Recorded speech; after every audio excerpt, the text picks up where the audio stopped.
I really appreciate all of you being here today, and I want to thank Kate and Sarah for the invitation. Can you hear me? No, you have to hold it a little closer. Okay, better? Yeah. So, I'm just saying thank you to all of you, and especially to Kate and Sarah for this invitation.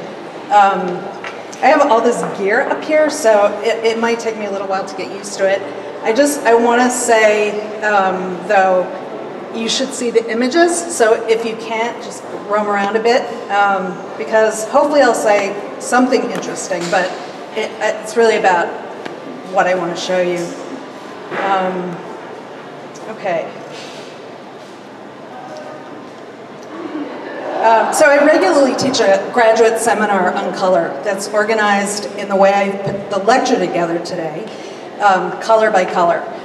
We did one color per week, and the students were kind enough to indulge my extreme goofiness and dress in the color of the day. And we set up a photo every week, yellow, you see here. It was an unbelievable challenge to compress material that I've gathered for that class over years into this block of time. And color is always too much, and it always overflows any container you try to put it in. So I was adding things on the way over here. So I feel like my talk is a little more slopshod than I would have hoped.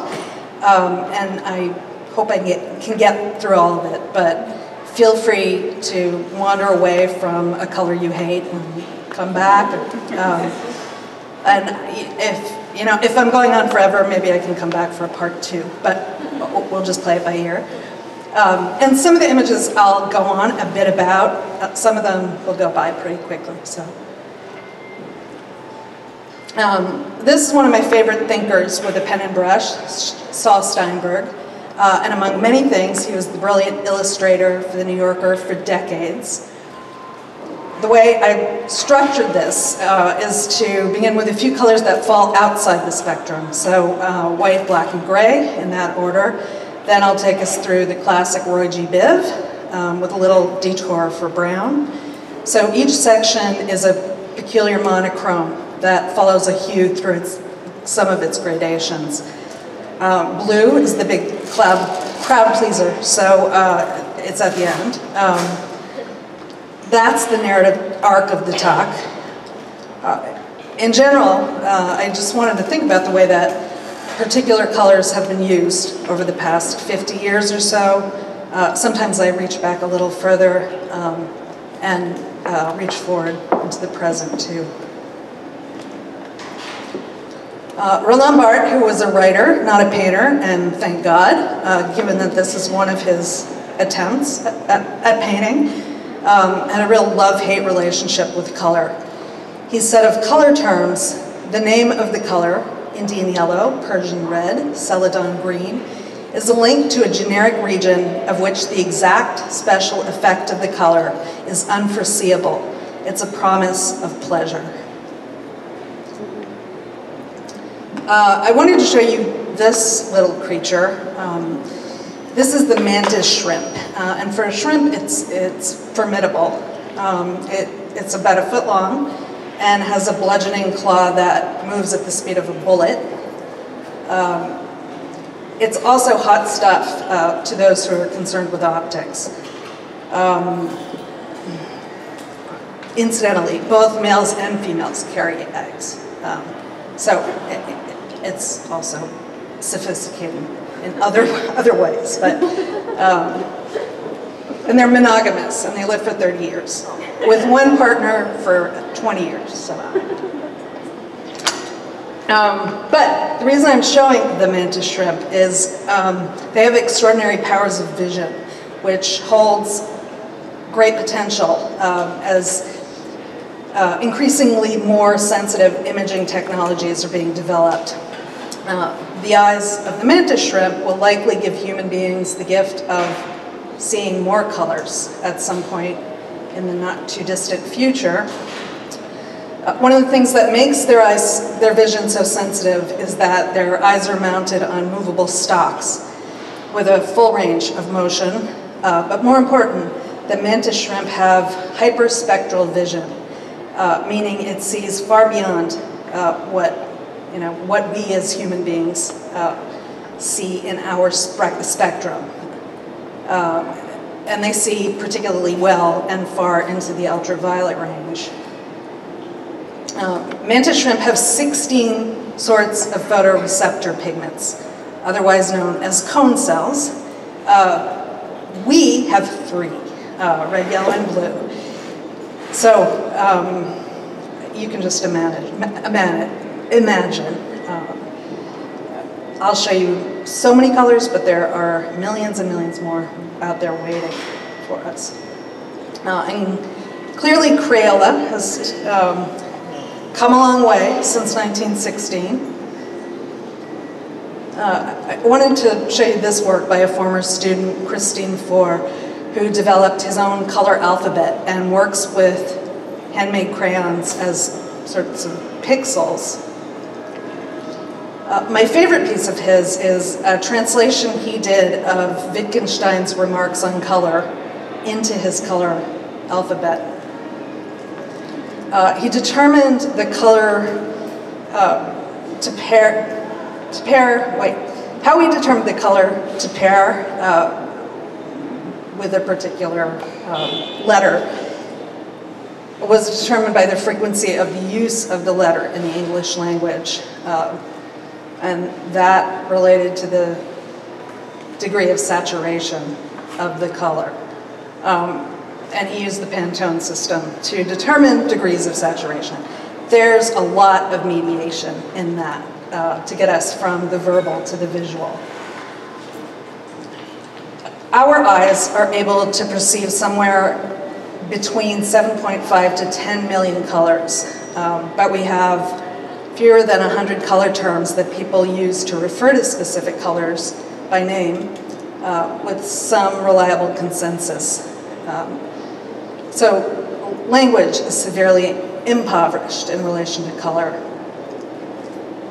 We have a lot of difficulty relating an experience of color to someone else. We have to, there's usually recourse to an object. It's the color of a raspberry, to give someone a sense of the color we mean. So as Jacques Derrida said, color has not yet been named. And it's a great argument for painting, that it mobilizes color in amazing ways. And I think this juicy little painting by Mira Shore is a perfect way to make the point. Verbal and visual signs carry meaning, sense, and sensation along very different paths. In their song, The Death of Ferdinand de Saussure, the magnetic fields use this wonderful line, you can't use a bulldozer to study orchids. And as they relate to color, words are bulldozers. If you look at this, you can't fit this joyous orange into a word or two. It's utterly experiential and particular and relational. Michael Taussig, who will appear again, describes color as a polymorphous magical substance.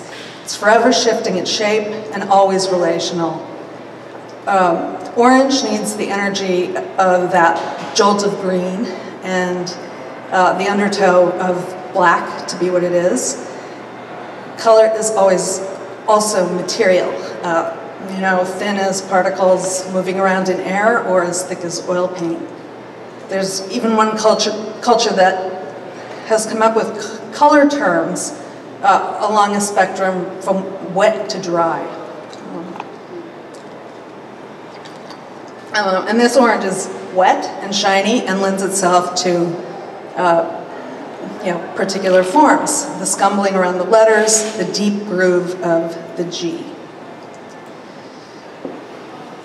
In recent years, we've witnessed what Raphael Rubinstein described as provisional painting, the prevalence of de-skilling or offhandedness in painting with, quote, grubby color.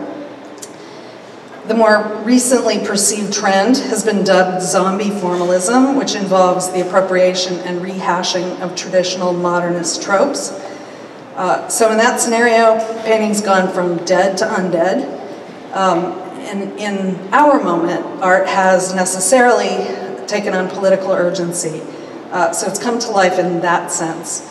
But in the same moment, many painters seem to be reaching toward color in new and compelling ways. I don't think these two trajectories are as distinct as they might initially seem. William Carlos Williams' poem, Asphodel, that greeny flower, closes with the line, "It's difficult to get the news from poems, yet men die miserably every day for lack of what is found there." So this talk is ultimately an argument for color, the green of that greeny flower. Donald Batchelor's painting does double duty here. A green carnation in a lapel was associated with the delightfully decadent and queer group around Oscar Wilde in the 1890s. So it's a little celebration of Pride Weekend. Okay, in the beginning, there was black. This is the theorist Alain Badiou writing about Soulage. He says, Soulage says that the Chauvet Caves artists 30,000 years ago, or Lescaut's artist 15,000 years ago, ventured deep into the pitch blackness of the caves to paint a luminous conviction in black on the walls. Soulage is the painter most strongly associated with black. Perhaps, well, he is to black what Yves Klein is to blue. And he strove for the most dense, deepest, darkest black color, black imaginable. A sort of equivalent to dark matter of the universe. And he coined the term ultra noir, or ultra black, literally beyond black. He didn't conceive of black as pure negation, but saw the force of its luminosity and power to grant intensity to all the colors. Soulage at first might seem an unlikely choice for the commission of the windows of a medieval church. Kate should know which one this is. You know, we tend to associate prismatic light with, you know, a Gothic cathedral. The Romanesque, which came before, was more austere and contemplative. And Soulage did indeed design windows for the Abbey of Sainte Foy, which are quite moving. The windows are comprised of opalescent white glass that's very thickly crystallized, specifically to modulate and soften the light. This works against or with the black line of tracery, sometimes strict, sometimes more supple. We think too of Ad Reinhardt, who, you know, this is basically invisible, but he worked with a cross form as an expression of distilled abstraction, with blacks that are extremely close in terms of value. And there are a bunch of times when you're going to have to take my word for this, but you can't. But there are two shades of black here that create a kind of visual pulse. He saw the repression of color as something of a moral imperative. He saw color as something irresponsible and mindless, in his words, something impossible to control. So he felt the need to control it. The surfaces of his paintings are opaque and powdery. He would siphon off as much of the oil as he possibly could so that they wouldn't cast any light.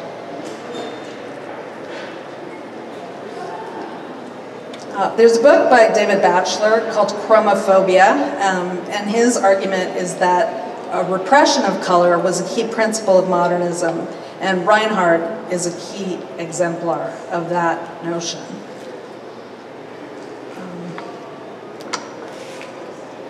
Here, black's forbearance is undermined and made awkward by white that performs the magic trick of levitation. Katrine Bremerman is a painter known for taking a very deliberate approach to things like composition. So I set this against someone probably more familiar. This is black that carries the weight of American minimalism. It's a painting that works in relationship to Serra's massive sculptures. And this is Vic Muni's send-up of what feminist art historian Anna Shave called the rhetoric of minimalism's power. Vic Muniz has rendered the sheer tonnage of Tony Smith's sculpture Die from 1962 impotent by creating its portrait quite literally in the dust that he collected from the vacuum cleaners of the museum that exhibits the work. So in this case, the Whitney Museum. And it's ultimately a photograph, but a photograph of a drawing or a painting he executed in the ephemeral material of dust. There's black that expresses a woman's outrage. There's black that functions to suppress or negate in ways that are far less abstract. Most of us know about Robert Rauschenberg's erasure of one of Willem de Kooning's drawings as a creative enactment of killing the father. But the story of this collage is less well known. It was intended as an expression of Rauschenberg's love of Cy Twombly when they were together at Black Mountain College. And it has the sorts of cryptic symbolism characteristic of Rauschenberg. I'd argue that crypticness has a lot to do with the transgressive nature of homosexuality in that period.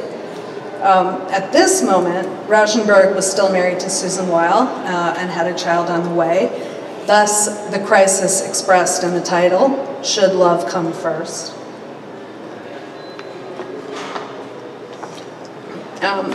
This is what the collage looked like in 1953. It became one of the black paintings, thickly self-censored in dense coal black paint.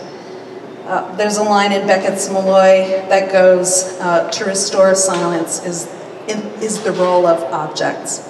And that can be read as a beautiful thing, but also depends what kind of silence you're talking about, I guess.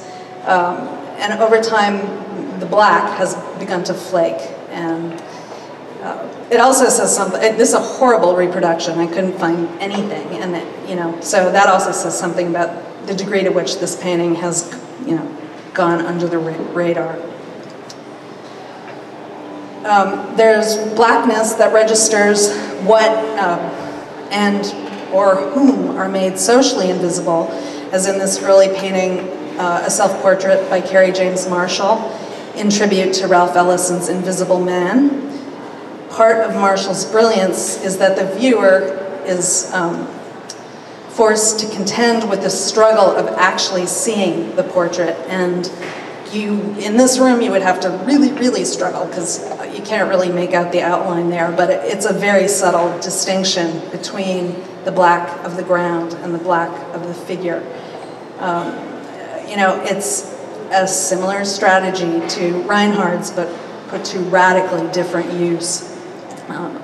When you're standing in front of the painting, you're really forced to find nuance in a conception of blackness as a color and as a very obstinate cultural and historical construction.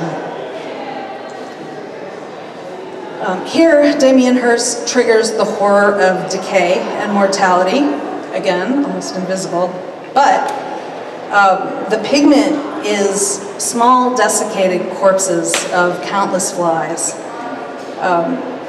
I remind you that the term for still life in French is nature morte, or dead nature. And Emma Bennett's paintings are still lives too. They're meditations on death and desire and vulnerability, suspending details of Dutch Baroque paintings in the vast fields of black, playing trompe-l'oeil and figuration against abstraction. So, you know, color is starting to glimmer a bit here. Manet deploys flat blacks similarly in the way black becomes a sort of mask that lets, or, you know, enables these gem-like colors to really sparkle.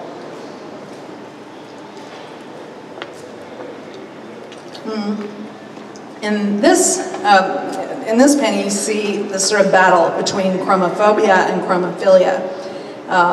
In this case, chromophiliac wins. This is the contemporary artist Carrie Moyer's shebang of a painting, Rock Candy Chrysalis. The heavy black frame of an abstracted butterfly comes out of her former experience in graphic design. The liquid rainbow is an expression of her gender politics.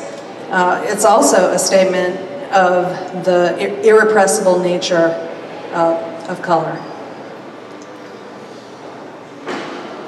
This is a bit of a throwback to a moment when op art was groovy enough to warrant a Playboy spread. You know, there are a few things in here to make sure you're still hanging with me. This is a riff on Bridget Riley's painting, of course. Along with a resurgence of color, I'd argue that pattern is making a pretty strong comeback these days. Bridget Riley, in particular, you know, seems to be you know, appearing through various quotations or transformations in contemporary painting. Here, through the optical effect, there's generated a flicker of color, you know, sort of eye spasm. And this one actually works in this room. So the after effect of black and white, you know, creates, it depends where you're sitting, but either kind of a reddishness or greenishness, which isn't technically there, yet we perceive those colors. So they are there.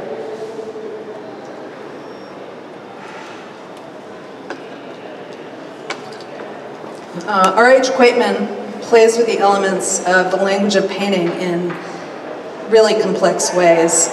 We see Riley's optical effects as an element of that language in distracting distance, which is silk screened onto gesso wood. When you approach this painting or look at it obliquely, and it's sort of happening here, I sort of see it as more green from this angle. It either head-on, it sort of looks colorless, again, when you're standing in front of it in the gallery. But depending on your angle of view, it becomes more red or more green. The chilly subliminal message from a blue ghost in Garth Weiser's painting is the result of painting pigment that's actually there, and it's a nod to the screens that either we control or that control us. And the work's size is bigger than this. It's a fragment. This is a fragment of a mural measuring 125 by 686 inches. Weiser uses both historical and contemporary visual languages as Duchampian ready-mades. And here we have sort of a chopped up, amped up Riley.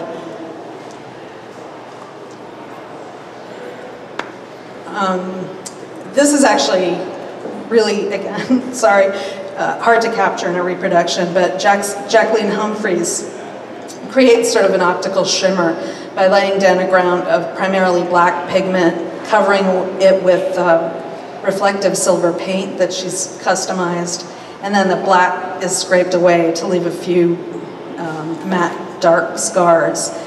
The silver is a nod to both the walls of Warhol's factory and film's silver screen. Okay, so here's another black and white punch in the gut, but of a very different sort. This is actually in the DM, but it's not always up. This is a painting by Gottfried Heinwein, and he uses photorealism unnervingly here in the reinterpretation of the Renaissance painter Jacopo Bassano's Adoration of the Shepherds.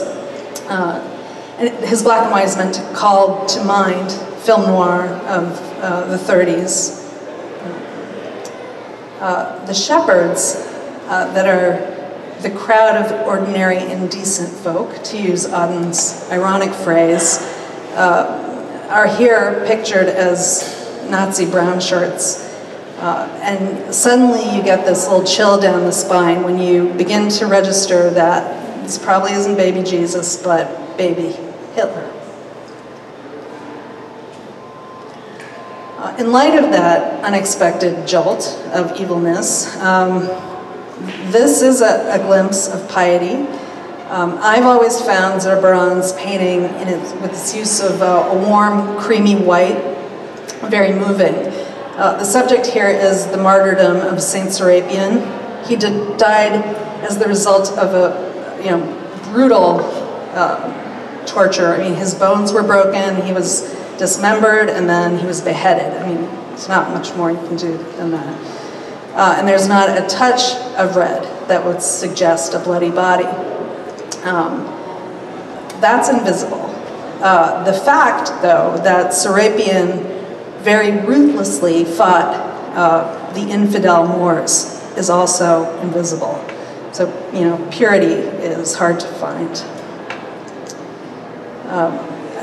And literally purity is hard to find. Color is always relative, and there are a lot of whites here.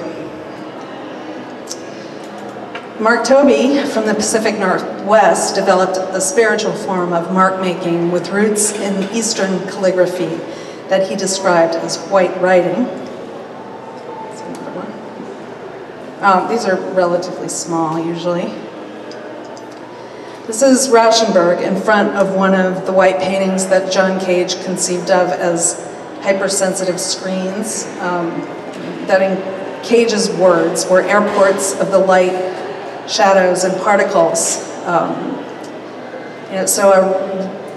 Canvases that registered ambient atmospheric effects. Apropos of atmospheric conditions, Spencer Finch's monochromes are the poetic disappearance of snowflakes on paper. Mark Tansey rendered polar extremes of temperature, a sandstorm in a desert on one side and an Arctic snowstorm on the left, in a continuous shade of white.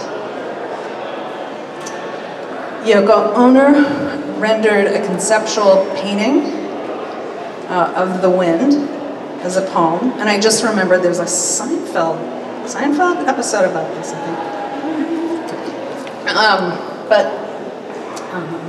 John Zurier, inspired by the poet Bill Bergson, actually painted a gust. And I'm sorry, I don't know the year here. This is a young painter named Ryan Esta, who removed himself from his urban studio to work in rural upstate New York. Sort of went back to nature and made this work, which he calls his rain painting, by throwing powdered pigment onto a canvas in a chance-driven way. When the works were shown in LA at Moran Bondaroff, they were accompanied by a sound component of white noise. And I quote from the press release, the sound produces a composition of white noise that audibly describes what the paintings optically communicate. This is the sort of work that's been dubbed zombie formalism. Robert Ryman's body of work, of course, is an extended rumination on the endless potential of white paint that's lasted over half a century. David Batchelor, the author of Chromophobia, the book I mentioned earlier, approaches the white monochrome from the opposite angle. He says the monochrome is a subject that has interested me for a long time, partly because it's the dumbest form of painting that could possibly exist. Anyone can make a monochrome. It really doesn't require craft or skill of any kind. The difficult thing is how to make a good one, or an interesting one. He took his cue from Marcel Duchamp and went looking for ready-made monochromes in the city of London. Here are a couple.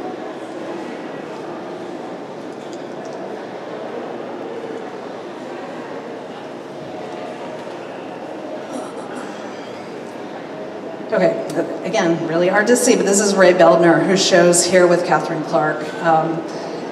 He pulled one over on the identity-shifting Marcel Duchamp, who conceived of the ready-made and railed against retinal art, which is to say painting. Beldner layered 12 of the best portraits, best, known portraits of Duchamp, resulting in a white monochrome filled with barely perceptible ghosts. Sorry, you're looking at white squares, but I'll give you some color eventually. Roman Opalka, the French painter of Polish origin, began in 1965 to paint himself counting from 1 to infinity, pitting infinity against mortality, and he died in 2011. In each new painting, he picked up with where the previous one left off, and he called each of the paintings a detail, starting in the top left-hand corner of the canvas and finishing in the bottom right-hand corner. They're tiny little numbers painted in horizontal rows. They were of, the same size. That was the dimension of his studio door, the dimensions of his studio door. And the grounds were initially black and got progressively whiter, so moved toward pure white. Okay, you can sort of see here, sort of. Monet couldn't help but paint even as his wife died, and the result is this breathtaking deliquescence, white streaks troubled by gray.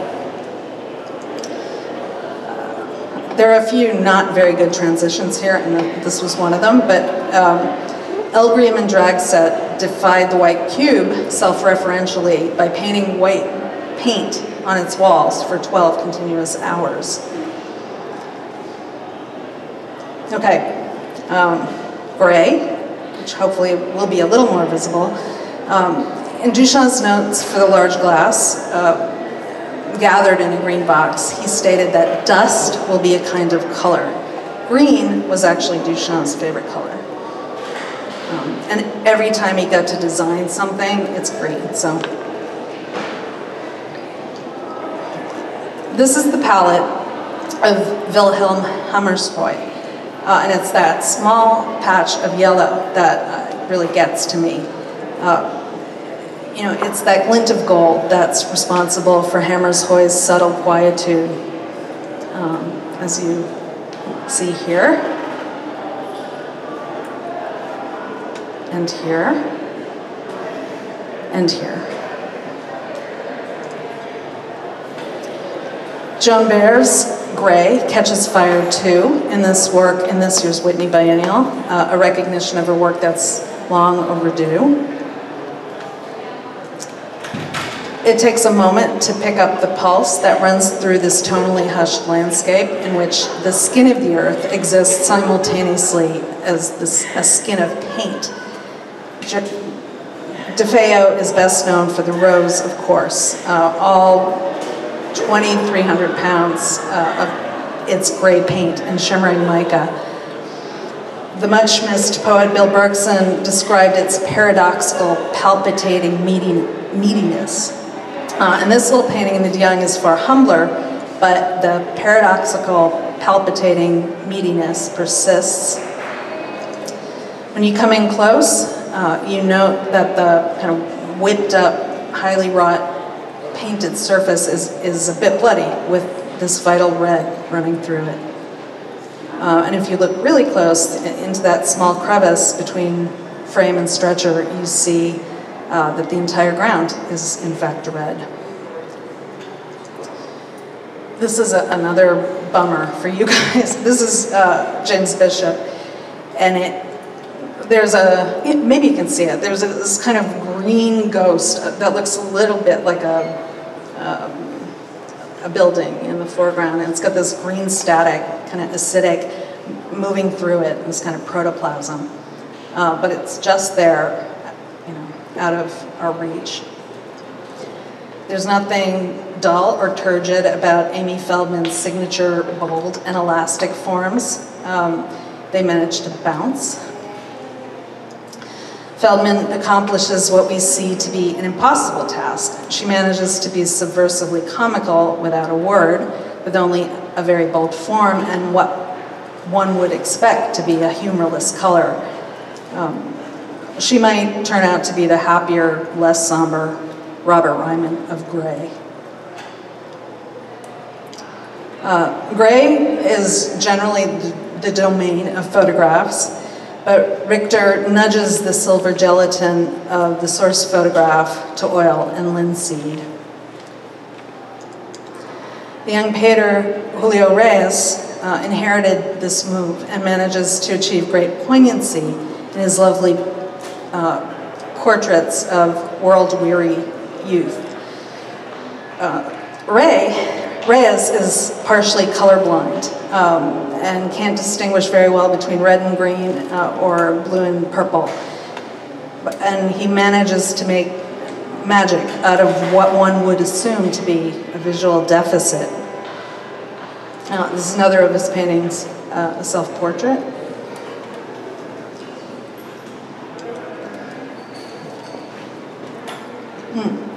Here's Roland Barthes again. Now the monochrome, the neutral, substitutes for the idea of opposition that of slight difference, of the onset of the effort toward difference. This integrally and almost exhaustively nuanced space is the shimmer whose aspect, perhaps whose meaning, is subtly modified according to the angle of the subject's gaze. Barthes uses the closed outer panels of Bosch's Garden of Earthly Delights as an example of the shimmer. Here, color is literally hidden from view. It's also the promise of color. It depicts the third day of creation, where a gray landscape is held in a transparent sphere. I know, we are getting to color, and I know I'm lingering too long on work that doesn't seem particularly colorful, but I think that some of the most moving experiences of color occur in places like the desert, which at first appear as nearly monochromatic. As the kind of stimulation-starved gaze loosens its hold, your eyes recalibrate and become sensitive to more color rather than less. These are a few shots from the film Microcosmos.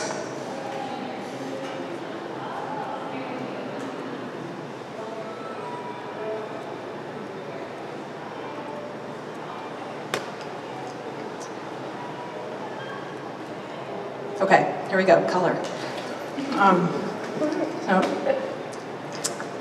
This is going to bum you out, but this is Pantone's Color of the Year for 2016.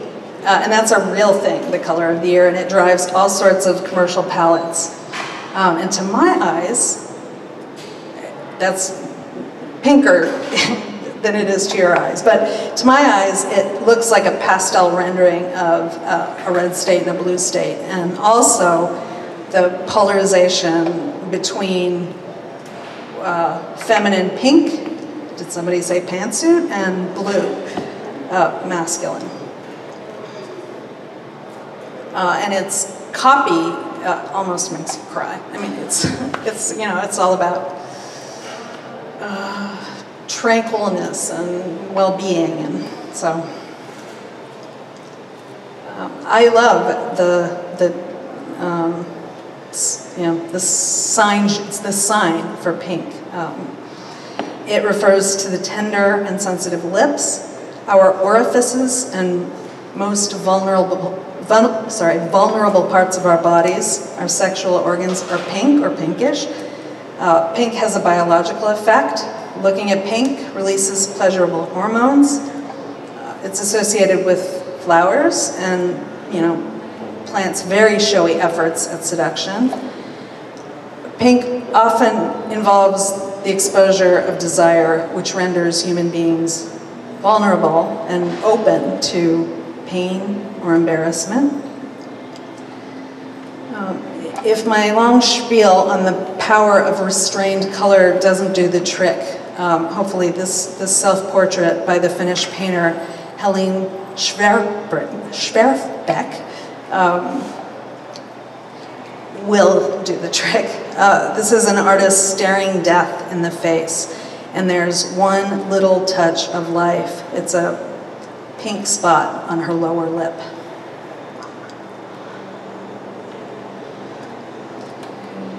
Manet's Woman in a Peignoir is extraordinary.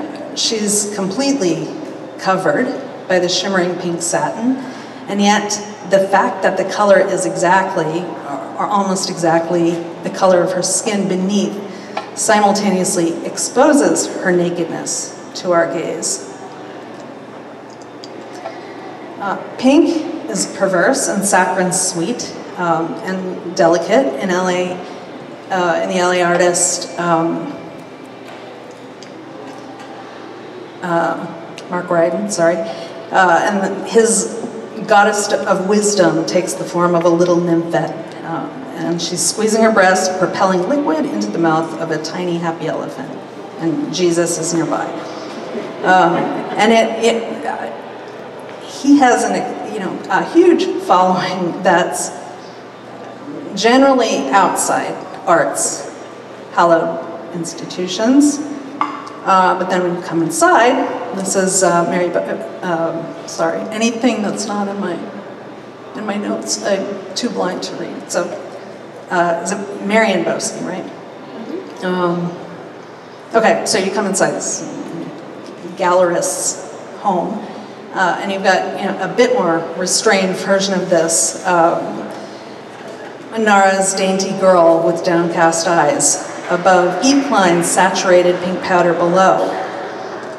Believe it or not, until the 1940s, blue was considered feminine and pink masculine. And blue was associated initially with the goodness of the Virgin Mary, and pink with kind of vital blood of warriors.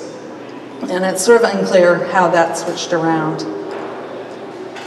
Okay, I promise I'll take a break between pink and red. But I won't tell you how much pink I have. So, Will Cotton's sumptuous oil paintings go over the top in the soft focus, soft core tradition of porn, but also the Rococo. The woman floating on candy clouds is rendered as a passive confection of seduction, and makes my teeth hurt. Let me offer the antidote. Jenny Saville's Reverse couldn't be more raw and intense. She gives us a red cadmium right out of the tube. It's the very matter of flesh that she depicts unflinchingly. And here the female body is represented as something other than the expected ideal. And I actually was extremely heartened when I typed the words beauty, contemporary art into a Google search just for the hell of it, and this came up first. And I did it again last night, and it's fourth, so that's awesome. But it's red, but we're not out of pink yet. So Work like Cotton's also makes me grateful for Philip Guston's adoption of pink as his signature color. Painting, smoking, eating depicts the artist lying in bed, smoking with a plate of French fries balanced on his chest. Indulgence here isn't a matter of seduction, but of guilt. And who among us has not had a Saturday like that? Guston's paintings are unrelentingly awkward and tender and vulnerable. There's so much Guston in Nicole Eisenman's decidedly queer deployment of pink. Tella Medini, who showed in the Whitney Biennial this year, pushes this one step too far, I think. I mean, it becomes a bit cruel here, I think.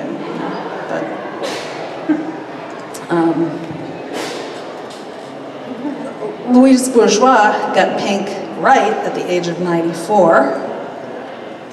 She also got it right 60 years earlier with her Femme Maison series, in which she depicts women's naked bodies trapped within the houses they inhabit, a quiet rebellion during the post-war era when the role of women was to be confined to the home. It's interesting to consider Philida Barlow alongside the Femme Maison. She's a sculptor, but she deploys pink with ferocity.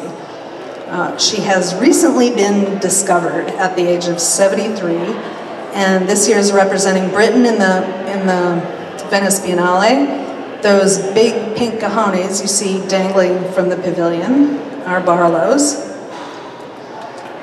She makes gargantuan work that no one managed to see until recently, because people saw her as a teacher for 40 years. She taught students like Tacita Dean, Rachel White-Reed, and Douglas Gordon, to name a few, and she brought up 5 children. But she kept making these massive, kind of wonderful things, and here, note that the shims holding all of it up are pink. Here's a bubblegum pink plank by LA's John McCracken. Not only LA, but it's fetish finish, pure, and it kind of hovers between painting and sculpture. He described color as a medium in and of itself.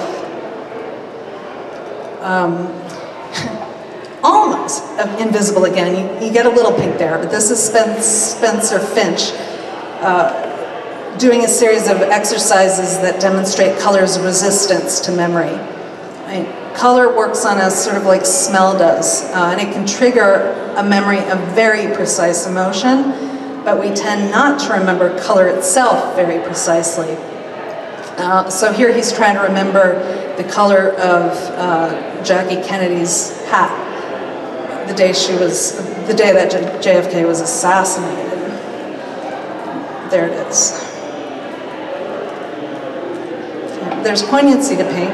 We associate it with transitional times of day when the light's fading or growing and glowing at sunset or sunrise. The Greek word for pink comes from rhododidactylos, or rosy-fingered, which is a phrase made famous by Homer, who repeatedly refers to rosy-fingered dawn. It's also gold's best partner. De Kooning's pink angels entwined with their golden ochre ground attests to this, as does Peter Doig's abstracted form of a figure against a pink mountainscape. And Cy Twombly makes the viewer swoon with the luxury of vermilion peonies in a buttery golden field. The blossoms are almost unbearably overripe. This detail is too pale, but anyway, Twombly has scribbled Basho's haikus on the surface. The one you see a bit of here reads, "The stamens and pistil of the peony gush out into the sunlight." Another one describes a drunken bee emerging from the heart of the peony. And then Twombly reminds us that it's all fleeting, it's all slipping away.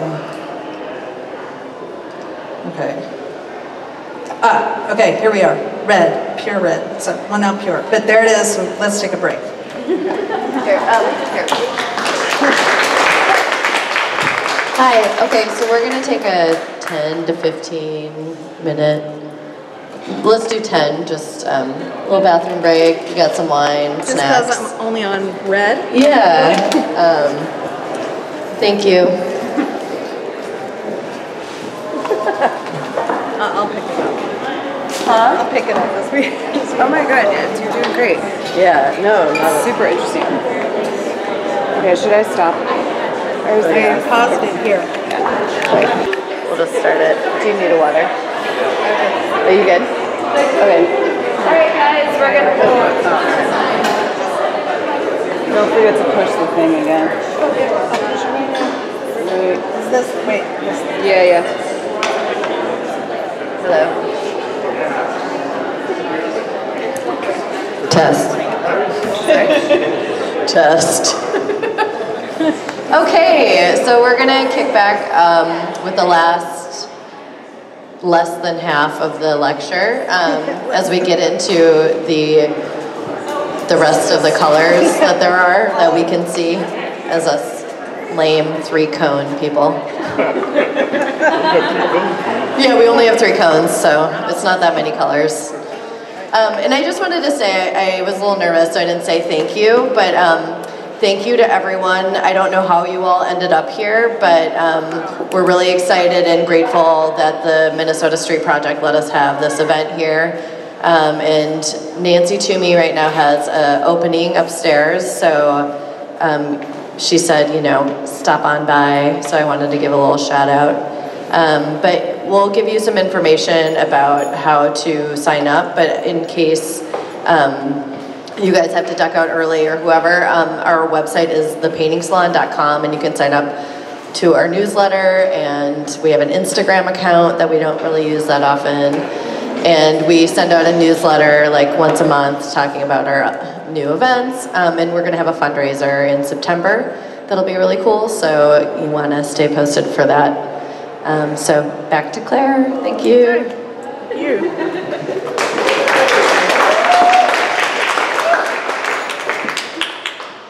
All right, so this one's had a chance to sink in, and that ivory skin, those intensely red and blue cherubim angels. Oops. Okay, so this is the point in my preparation that I started to get a little punchy. So I could not resist this juxtaposition, and there's barely a nipple there, but. This is the work of Gutai painter Takesada Matsutani, and that little nipple of paint is gorgeous and disgusting. The patch below is like the skin that forms on warm milk. And it reminded me, and I did it just so I could read this to you, but it reminded me of this passage from William Gass's on Being Blue. One may decide the nipple most nearly resembles a newly ripened raspberry. Never, be it noted, the plonk of water on a pond at the commencement of a drizzle, a simple bladder nozzle built on the suction principle, a gum bubble, mole, or birthwort, bumpy metal button, or the painful red eruption of a swelling. But does one care to see his breakfast fruit as a sweetened milky bowl of snipped nips? No.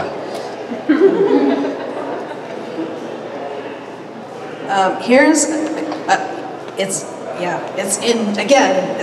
hyper visible. So this is another bloom that is too much to bear, and it actually comes from René Magritte, and it has something to do with a version of Christ's conception that involved Virgin Mary inhaling a rose. So, and there's a little series of these. But this is Terry Winters, who is also making a comeback and bringing with him maximally saturated pigments and complex imbricated patterns.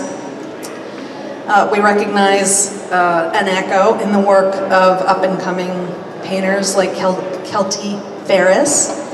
I probably don't need to point out that fuchsia, but in case you can't get enough of it, here's Chris Martin's Glitter Landscape. It's high camp color field painting, but I think I'm falling in love with it. Thank goodness for Ed Ruscha, who's serving up Pepto-Bismol and caviar. And you know, while we're at the little comedy routine of my speech here, this is a little graffiti gem that I recently cited, and it hit my funny bone. So, okay, red can create a sense of comfort, and we know this from Matisse. And we're recently reminded of this with you know, this very sparkling take on Matisse. I'm starting to whistle a little bit, right? Sharon Hughes gives Matisse another sort of blood infusion with her view from inside that's framed by a window, plush with pigment and pattern. Red also has its sinister side. The use of red paint in Clint Eastwood's film, High Plains Drifter, is a particularly shocking instance of this. By the end of this surreal Western, a town is literally painted red as a means of marking it as irredeemably immoral, as a site of violence. And it was shot at Mono Lake. Okay, I recently saw a headline that was dead serious when it asked this question, which is, why are old women painters hotter than young men this season? So this is Marie Lasnig, who's an Austrian painter. Her retrospective ran alongside Documenta in Athens.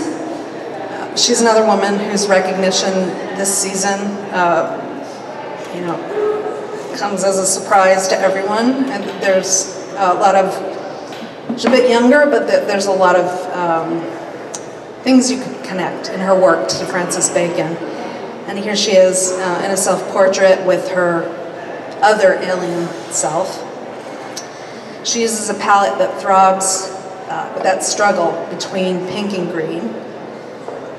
She does this, again, in self-portrait with sandglass. The agitation and anxiety red creates in relation you know, to its green complement seems to be everywhere.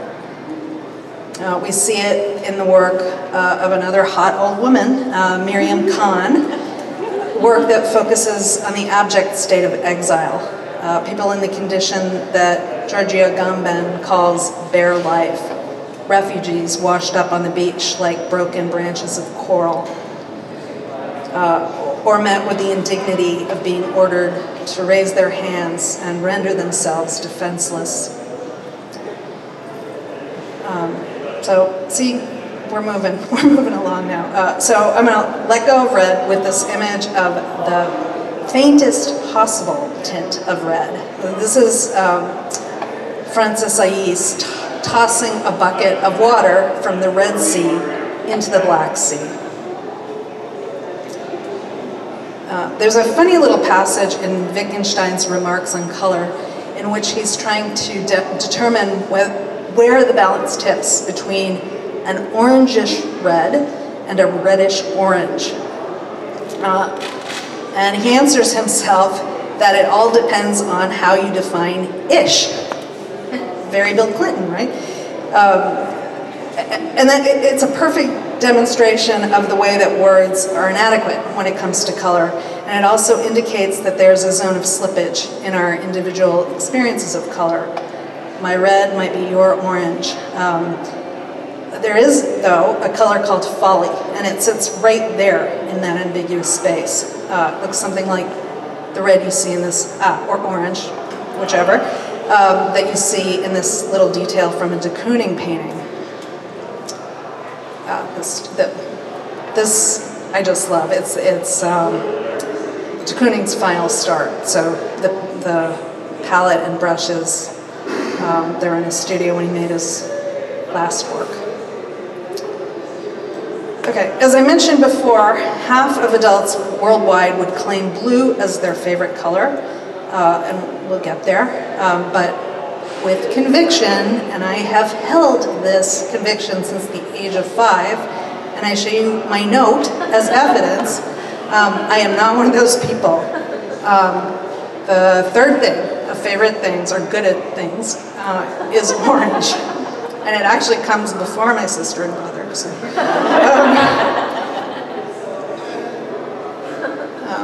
This is a sweet little painting of a child with cheeks the same color of that flat, oversized orange shape in her hands. Van Gogh said there's no blue without yellow or without orange. This is a decidedly orange painting, regardless of the small space that orange fills. Same here, not much orange, but this jaunty little painting is all about the orange in relation to the aqua velva blue. I was delighted to discover that after a 7-year gig as a museum guard at MoMA, Robert Ryman finished what he considers his earliest professional work. It's bright orange. Stanley Whitney is another painter finally getting his long overdue recognition at both Whitney Biennial and Documenta this year, I think. His abstractions are built out of big, bold, colorful bricks, composed like jazz improvisations. Whitney has no fear of orange. This painting is, based on the Rilke quote, "Dance the orange." This wobbly grid runs on high-octane fuel. It's fast and full of energy. One of Frank O'Hara's most beautiful little poems is called Radio, and in it he celebrates a de Kooning painting that he owned at the time, the one you see here. Here's the poem. Well, I have my beautiful de Kooning to aspire to. I think it has an orange bed in it, more than the ear can hold. And feast your eyes on this. This is the work of Bill Traylor, so-called outsider artist. He was born into slavery in 1854, and he began to draw wonders like this at the age of 85. And in 3 years, he produced 1,500 pieces of work.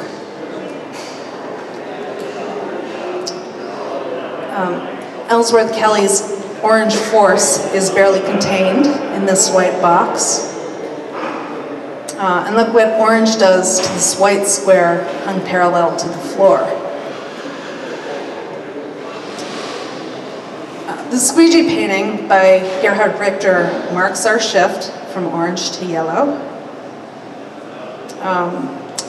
It glows, for sure. I mean, this is one of the Agnes Martin paintings in the Fisher collection at SFMOMA. And I mean, even in a, very light projection, you feel the warmth of its buttery yellow glow.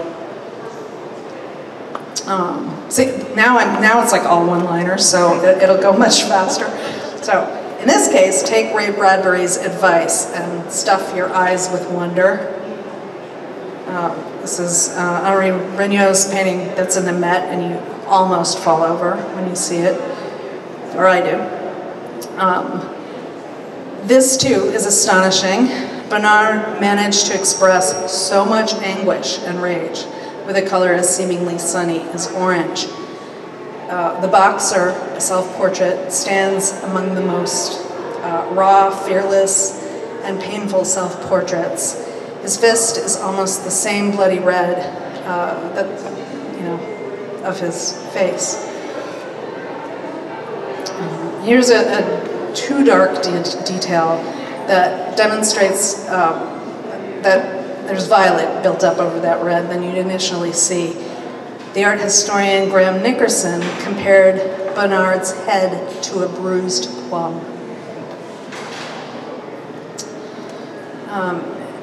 And again, this is Bonnard.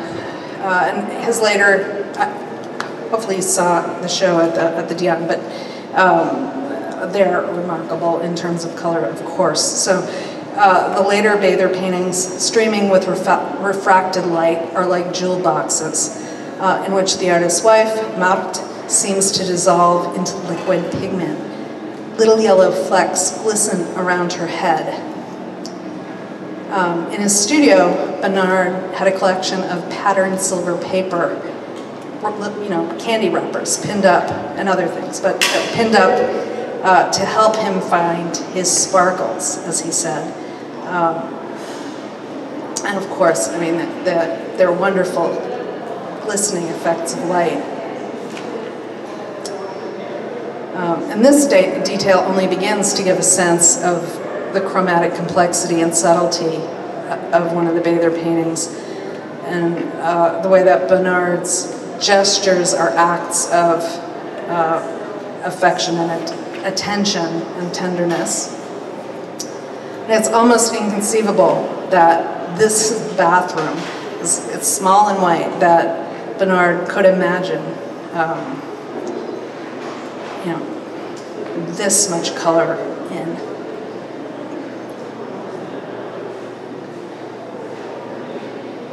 Okay, so this is the German artist Sigmar Polke, who often worked on translucent grounds of honeyed hue. Here you've got that great gold-purple pairing that you know see so much in Bonnard. Amber really enchanted Polke, and this was a 2006 gallery exhibition at Michael Warner in New York, which I saw, and it again, I mean, this is kind of garish looking, but it was really royal purple and sort of dark and glowing, and in it he juxtaposed his paintings with Renaissance and Baroque objects carved of amber. And the paintings looked like this. I mean, it's like honey dripping from a spoon. I hadn't thought of Wolfgang Leib's square works that use hand-gathered pollen in this case it's a hazelnut tree, from a hazelnut tree, as falling in the tradition of color painting, a color field painting, until I saw this installation view on the left and thought of Rothko's blue on yellow that you see on the right. And this is the work of Nathalie Provosti. There's some spatial trickery happening here. The elongated oval shape on the right is painted in paint so matte and dark that it seems like it's been punched out. And its twin on the left, I mean, punched out, like, you know what I mean? Like, it's a hole in the canvas, which it's not. And its twin on the left has been cracked open to disperse light in the form of particles of gold leaf. She scrapes along the surface. And it's that little detail in the upper left, an inch of black to a foot of yellow, that strikes just the right balance. And she actually talks about using raw canvas as a sort of metaphor to suggest colors that currently lie outside our visual range. Oops. Again. Yellow can also go a bit queasy. There's not that much of it here, but yellow plays the starring role in this painting by Bay Area figurative artist Elmer Bishop.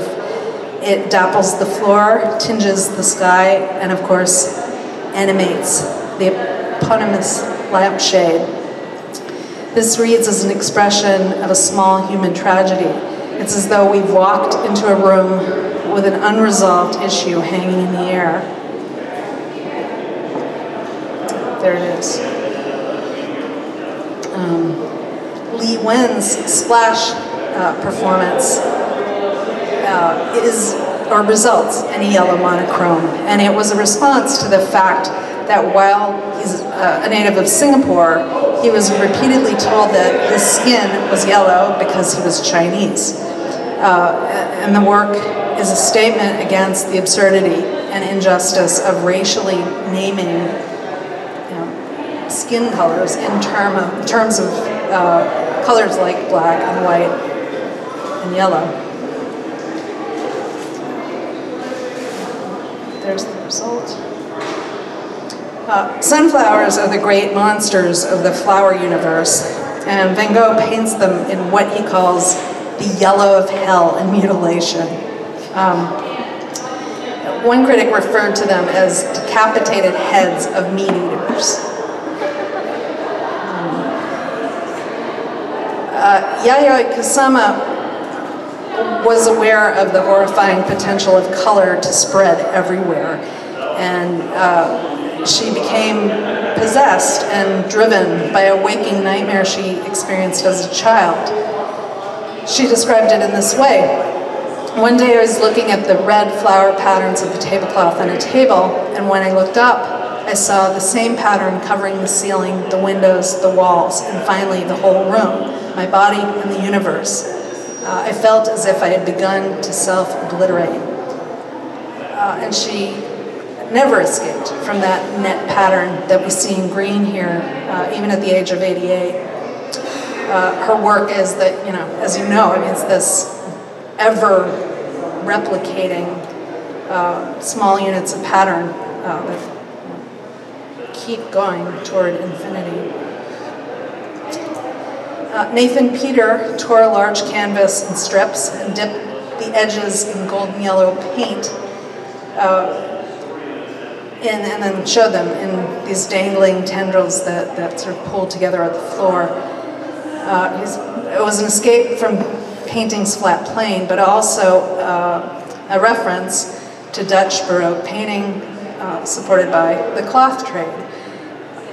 So it also nods to the golden age of painting and specific painters like Peter Claes, who brightened his still lives with peeled lemons. And on the right, you see the way that the peel curls off the ledge to bring us into the space and sort of give us that bit of bright scent. Roland Barthes once wrote that in Baroque paintings, the objects come accompanied with all of their adjectives.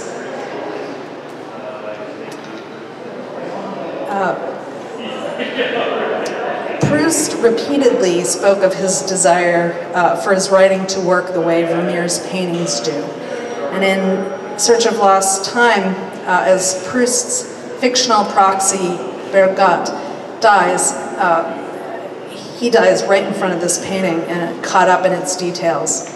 And what strikes him most is the precious substance of the tiny patch of yellow wall. He fixed his gaze like a child upon a yellow butterfly that wants to catch it, in the way that he too wanted to catch that little patch of wall. And then he says, that's how I ought to have written, with a few layers of color, to make my language precious. Okay, quick, brown, through the scrutinous eye of its master, Rembrandt. I'm just gonna, fly by this little squinter made of butterfly wings affixed to a textured tar background. This is an exercise devised by Joseph Albers to demonstrate the potential for color to deceive us. It's those two squares of brown, the same brown, that look very different in their two contexts. Walter Benjamin called color a deceptive cloak. Roland Barthes called it a substance applied later, like the makeup on a corpse. I told you we had a love-hate relationship going there. And color is often associated with artifice and superficiality. I'd argue, of course, it's not so much deceitful, it's relative.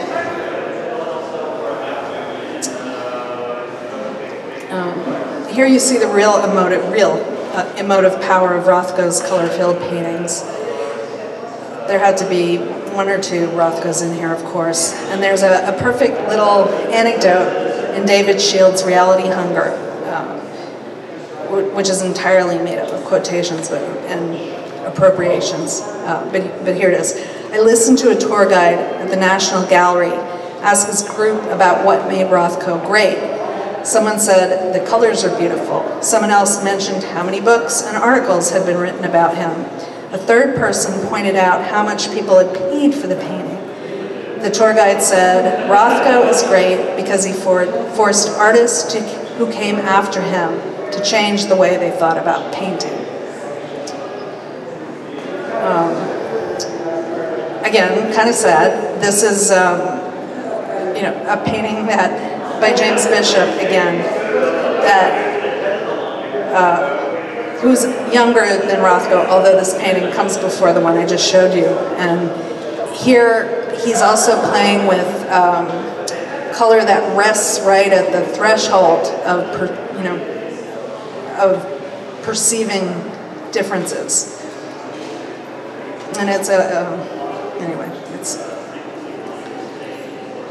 all of his work is about subtlety and sensitivity and the slow work of perception. Okay, you can kind of see this one. This is Suzanne Frey-Kahn, who is a knockout painter, and she plays with fairly close value tones. Here, really rich, powdery browns and kind of crimson, some purple. I love that. I mean, it really pulses, and with this kind of very active spatial ambiguity. Very different, but here's a performative feminist critique of the Boys Club of Abstract Expressionists by Janine Antoni. A painting on the floor, like Pollock's. She uses her hair as a paintbrush, applying the pigment of hair dye, one of the means that women use to alter their bodies to meet the normative conventions of female beauty. Now, luckily, we can sort of spin that a little bit differently, but and then this is the witty Vic Muniz again, who dripped chocolate syrup into a portrayal of Jackson Pollock painting Autumn Rhythm based on the photographs that Hans Nemeth took of Pollock. This is the result of another critical performance, Joseph Beuys's statement that Duchamp's silence is overrated, painted in a warm chocolate brown. It was done during the period when Duchamp had ceased producing art, or so people thought, in favor of playing chess. But it was also meant as an attack on Duchamp's conceptual gamesmanship. Beuys, as many of you know, fostered generosity and, restorative functions of art. Brown's a little kind of randomly connected, sorry. This is Adrian Corta, who is briefly mentioned in Donatart's novel, The Goldfinch. And my favorite thing about the book actually was finding his trompe-l'oeil paintings. See, that something happened there. This was supposed to come right after Beuys, but it's sort of a surprise to see that the very cool Warhol made a portrait of Beuys with his blue eyes shining from a field of an appropriately warm shade of brown. Almost looks red here. Claudia Engelmeyer's photograph speaks to the ways that reproduction fails paintings, with this cluster of books, each open to the image of Durer's hair. We see the subtle and not so subtle variations of brown. And I think the question is not so much one of truth or faithfulness to the original image, but it involves a kind of question of what time and history do to things and images. Sepia is the color of old photographs, and it triggers memory. Tansey takes up the history of art, in particular, critically challenging notions of here manifest destiny and the sort of spirit of the Wild West. He rarely paints Native Americans in the foreground in the style of late 19th century Frederick Remington, against looking down on Robert Smithson's monumental earthwork, Spiral Jetty. When I was thinking this, I couldn't not splice this together. This moment, this miraculous moment when that herd of brown buffalo appeared at Standing Rock at a moment of sort of mass arrest during the pipeline protest. Okay, this is a hard image to look at, and I don't want to show Dana Schutz's painting of Emmett Till that's caused so much debate this year around this year's Whitney Biennial and around representations of race. But this is Demetrius Oliver's Till, and it's a self-portrait photograph. The application of pigment that's actually chocolate frosting is just stunning. It's seductive and repelling and deeply compelling, and it speaks to the violent disfiguration of the black body. And it's a reminder of the courage that it took Emmett Till's mother to make the gruesome photographs of her son after his torture and murder that was a result of racially based hatred. That work actually became a catalyst that drove the American Civil Rights Movement. So I gave us just a moment.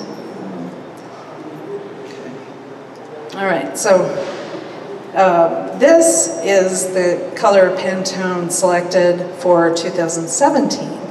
So it's more of an, oh my God, let's just hope for the best kind of color. Which the copy sort of also gives you that idea, like our growing desire to rejuvenate and revitalize. So anyway, there it is. And here's the Pantonization of nature.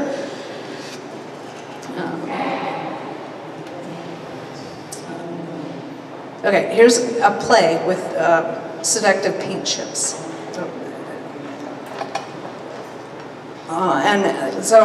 So this is a sort of the source for a series of abstract paintings based on these recommended palettes for interior decor in 1935. So they look like this. Okay, so we're still in green, although you're probably getting confused at this point. This is Gerhard Richter again, and Wittgenstein postulated that it was impossible to imagine a color that was reddish green or greenish red. And Richter here takes up that challenge. I don't know.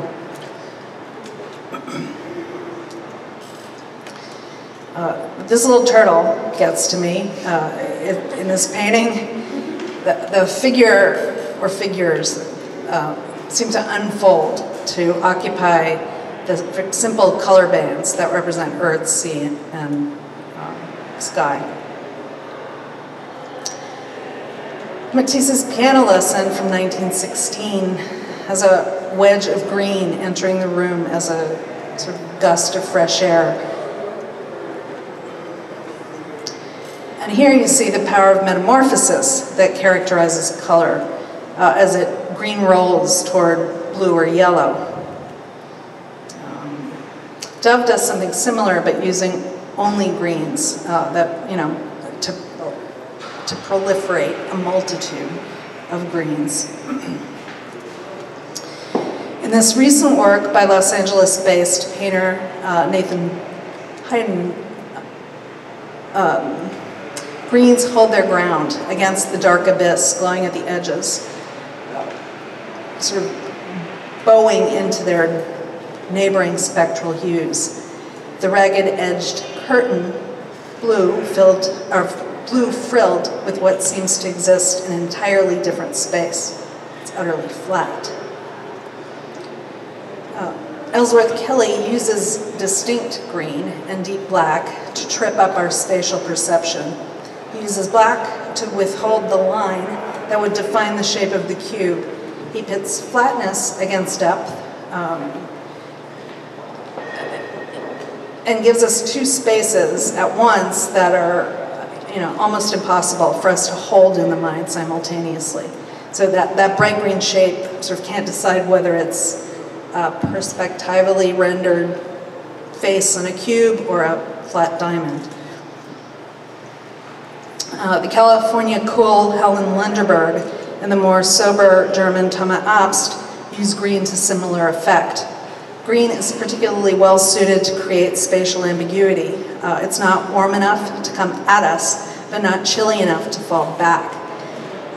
There's a great phrase from Andrew Marvell's poem, The Garden, I think of here, from a green thought to a green shade.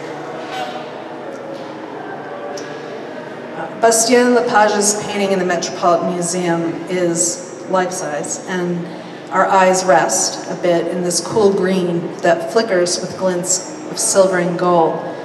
This is the moment when Joan of Arc is called to battle and goes limp.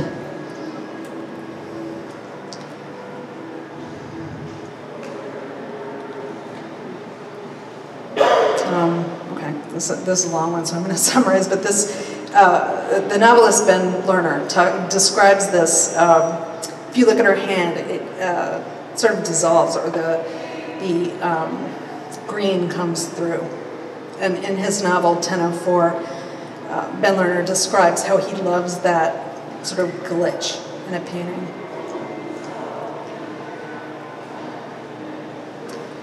A jarring shift here into a far removed place. This combination of turquoise and orange is quintessentially South Californian. Ronald Peterson studied color and composition with the great Hans Hofmann, a proponent of optical push and pull. Another Sunday morning, the other one was called Palm Sunday, which a double entendre because of the big palm tree. Another Sunday morning in a palette close to Peterson's, La Tela Verita was in the Whitney Biennial, and orange comes forward to draw us in.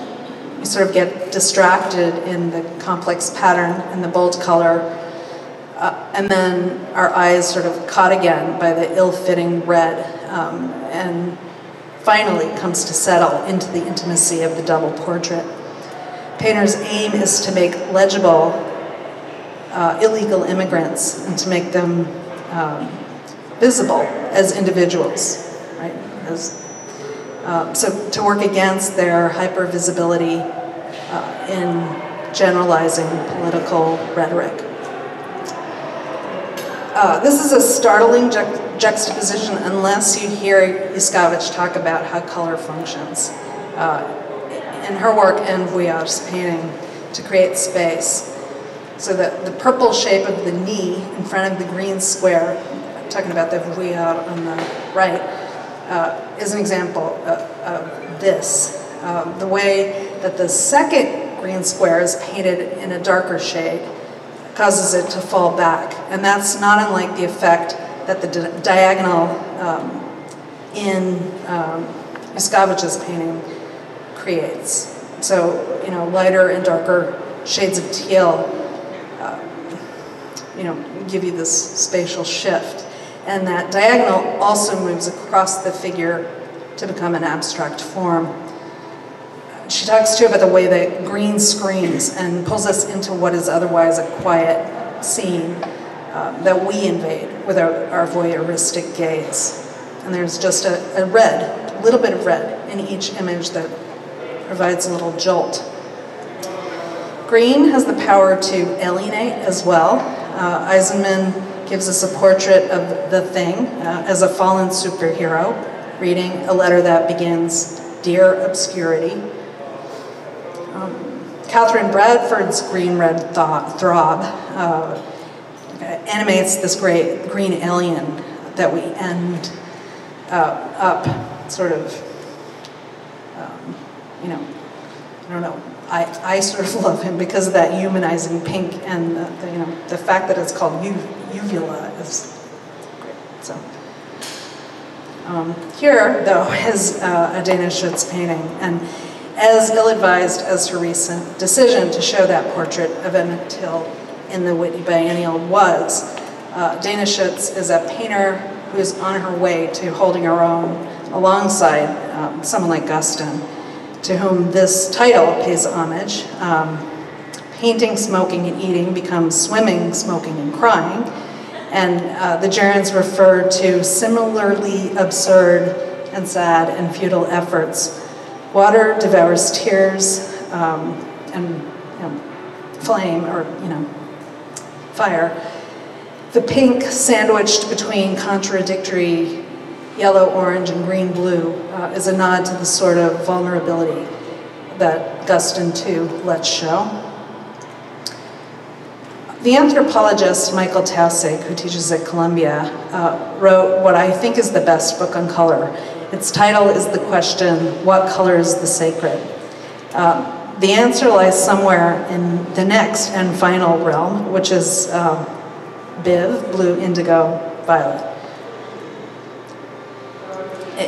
You might not find it here, though. This is the Russian artist Komar Melamid, who arrived at what the most wanted painting in America might look like by taking a very broad survey, and this is what they arrived at.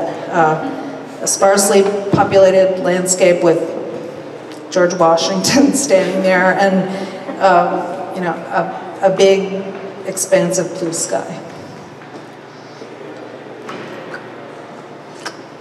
John Ruskin tried to chase the blue of the sky and developed this cyanometer so that he could capture its specific shade at any given moment. Spencer Finch did something similar, and he tried to pin down the color of the sky over Coney Island at a particular moment, and then he floated that as a grape cluster of balloons against the lighter ground of the sky over Miami. Richard Diebenkorn's nuanced blues are those gathered up as glimpses of sea and sky specific to Santa Monica.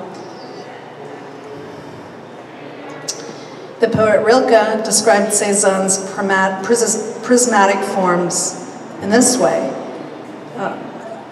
Then Cézanne doesn't let up, but fetches out those, so to speak, wrapped up violets, just as some evenings do, autumn evenings especially, that address the graying of faces directly in violet, so that it answers them in every tone, from light floating violet to the heavy violet of finished granite. Another small wonder, the sapphires that sparkle in Stan Brackage's abstract film, Black Ice. You might object that this isn't painting, but it is, because Brackage arrived at his ravishingly beautiful short films by hand painting every single frame. So, Giotto. Oh, I love the little swoosh of this angel. But this is an amazing moment when the palpable, transcendent blue that, you know, that covers the walls is very unceremoniously rolled up at nightfall. Yves Klein, in 1948, drew his signature in the air and claimed the sky as his first monochrome. And then he spent years chasing the most saturated blue. With the help of a chemist, he found it and patented it as International Klein Blue in 1960. But one wonders if his longing abated even then.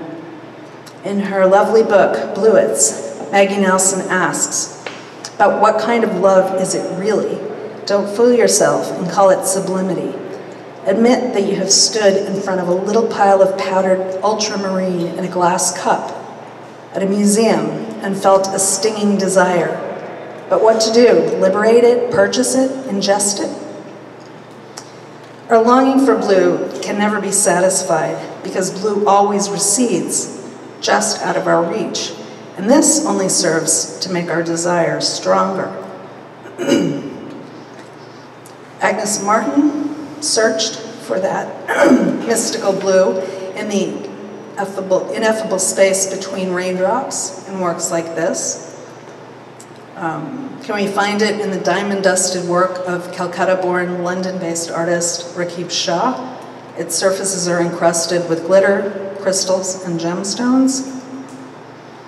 Or in this rapturous work titled Seizure, the British artist Roger Hirons performed alchemy that resulted in bolting blues, crystals that lined every single surface of an abandoned house destined for demolition. And here's the blue blessing that the Malayan textile artist Abu Akbar Fofana bestowed on the backs of lambs at Documenta this year. Just a little side note, protesters actually vandalized his studio, animal rights protesters, and this is a organic dye that he developed that wouldn't hurt the lambs. So if you're worried about the lambs, I just wanted to tell you that. Blue drifts towards violet in this enchanted liquid world in which swimmers move among gentle beasts. Those pink swimmers float here in mystical midnight blue, a sky glittering with stars. Does the color of the sacred look like Bernard's shivering ultraviolets? Bernard once expressed his wish, I should like to arrive in front of the young painters of the year 2000 on the wings of a butterfly. Susanna Coffey's O'Day, Verge, and Bow would suggest that Bernard did succeed. He's arrived on Peter Doig's haunted bat wings as well. Here, too, in Taba Auerbach's recent Fold series, consisting of delicately modulated tints of wisps of folded paper, I'd suggest or suspect that the color of the sacred exists only in fleeting glimpses. So, with that, at last, we arrive at the end.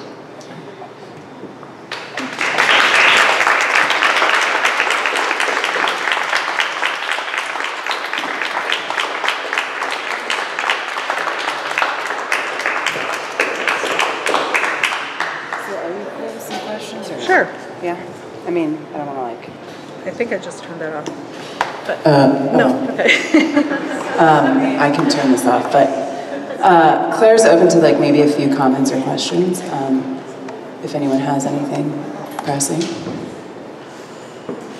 I'm not going to deal with this microphone right now. I'll just talk. Okay, great. Loud. I just had a question of if you've heard, I heard this, that some galleries say that it's really hard to sell green paintings. Oh, really? And if you've ever heard that or heard any drama surrounding that. Red is the color that it sort of feeds our appetite, and it drives like consumer stuff like packaging of products like Coke and this is my bad life, but Coke and Doritos and stuff like that. So you almost always see red on food packaging, not green. So somehow it tends to repel, I guess, in a as green's opposite. So I don't know. But also I decided if I started showing green landscapes, there'd be a bazillion of them, and I wouldn't know which ones to pick. So I just kind of eliminated that, and then I realized I can't find much else. So the green section's actually the shortest, I think. So. Yeah, I thought about that too. Anyone else?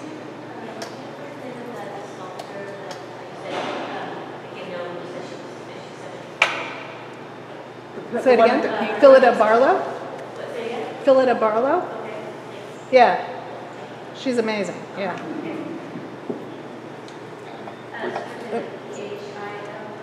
Philida Barlow. What do you think of Murakami's paintings, the ultra colorful, ultra pop, manga-like paintings?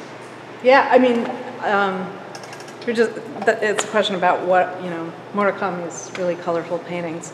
The weird thing about this talk is that it was very arbitrary, right? So I couldn't show things that were, I mean, of course I could, but had a lot of color in them, so, that's super energetic work. But it's really interesting to put some of Murakami's work alongside traditional Japanese work and to see, I mean, he was trained in that tradition, and so. Oh, just a factoid thing that I missed very early on. You talked about somebody who either does a study or a work from wet to dry color spectrum. I have to look it up for you, but it's a culture whose language there's something defines color on that scale. Yes. And it's in an essay by Umberto Eco, which is called something like how words condition the colors we see, or something like that. But okay, great. Oh, wonderful. Thank you. Sure.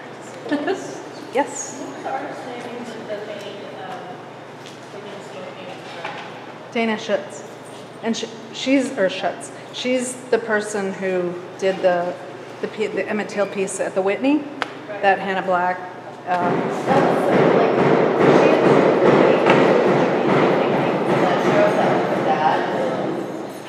And that is so outside of what she normally does. I know, and it was a really weak painting too. Yeah, it was just like, bad choice. But important conversation. Right? So. I just wanted to say that this is inspiring me again to go look at my favorite two colors, which are white and black. Yay! I have a thing for black paintings, but I always forget that they're really not black, and white is really not that white. So it's fun. I just enjoy finding all the colors in that. Anyways, a comment, not a question. To echo that, what about Picasso's blue period and other periods? Did that illustrate or influence whatever he actually ended up painting during these periods? I don't. It's always described in terms of his mood. Like the blue painting is his melancholy. He just lost a friend. He just moved to Paris. Yeah. So I don't know beyond that. But you do sort of see him in passing through these moments of color. I don't know. Anybody else have a comment or a random question, which is there any way we could get a bibliography from this talk? Well, we're gonna have the talk, right? or just a reading list. Yeah. But I'm such a teacher that I almost brought handouts, but I was just like,